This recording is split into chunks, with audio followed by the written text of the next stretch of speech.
Ini kasus yang terjadi di Kalibata kan? Nah itu murni internal mitra.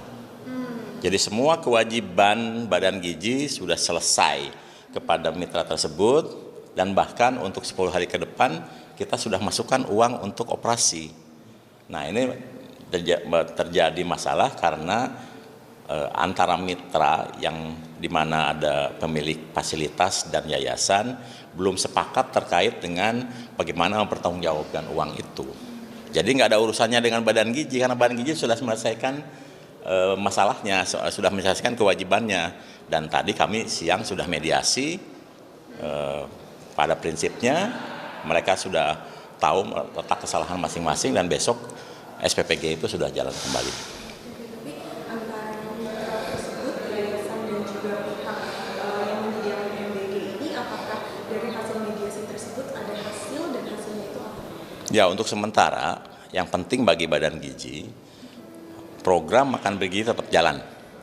Nah, urusan internal mereka silakan mereka yang selesaikan.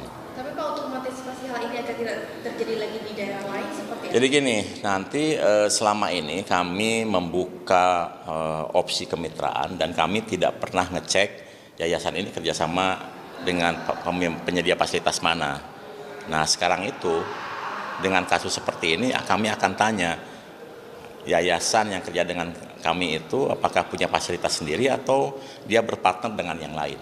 Dan kalau berpartner dengan yang lain, kami akan cek pola kerjasamanya kayak apa. Tapi Pak, ada anggapan juga kalau pengaturan dari MBG ini masih semrawut gitu. Dari pandangan Anda sendiri gimana Pak? Semrawut di mana? Mungkin dari yang Dari 1079 kan kejadiannya hanya di Kalibata. Itu hanya kesalahpahaman antara mitra sendiri itu, sementara yang 1078 tidak ada masalah gitu. Terus semrawutnya di mana? Tapi dengan satu kasus itu kemudian meningkatkan standar operating kita. Jadi nanti ketika mitra mendaftar di mitra.bgn.go.id, kami akan cek Anda ini merupakan satu pihak atau bermitra dengan yang lain. Nah itu kami harus tahu mekanisme kerjasamanya, jangan sampai ini terulang kembali.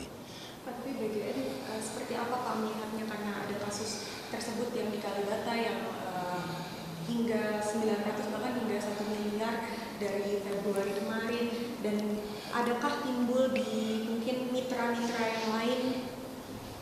Kalau timbul di mitra yang lain harus tanya mitra yang lain, tapi selama ini kan aman. Yang ada cuma di Kalibata. Ya, ada yang di Banteng pernah sempat terjadi, dalam 1 hari selesai juga.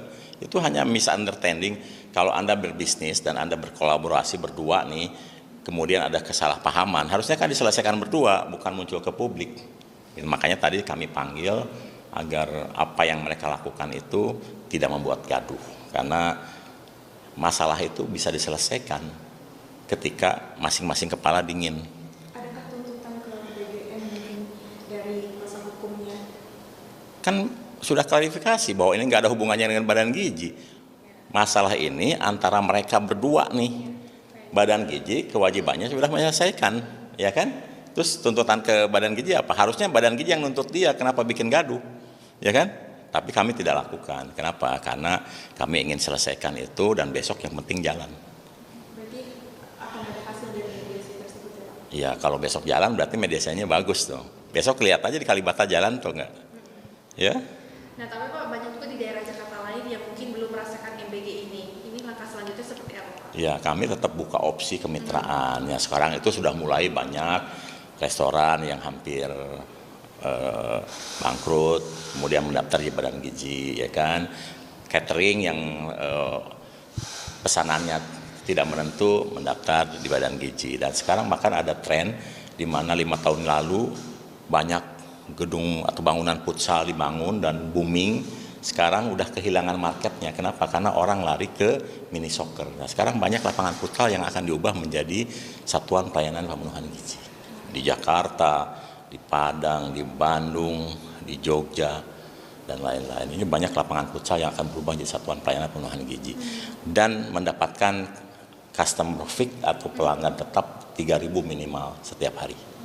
Tapi Pak, ini kan kalau kita lihat ya, melibatkan vendor yang juga cukup besar, tapi juga ada biaya yang harus dikeluarkan lebih besar juga. Kalau misalkan hal ini terjadi lagi di Indonesia di bagian lain begitu Pak, ini antisipasinya seperti apa?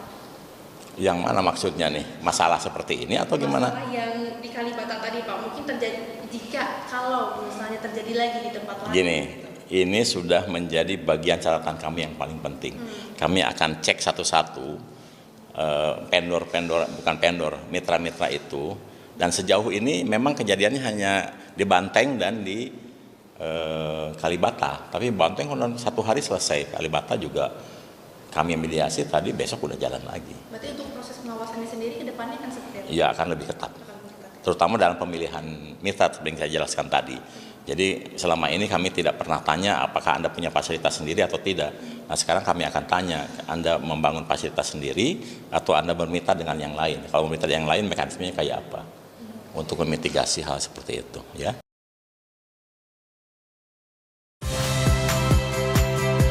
Saya Friska Clarissa. Saksikan program-program Kompas TV melalui siaran digital, pay TV, dan media streaming lainnya. Kompas TV, independen, terpercaya.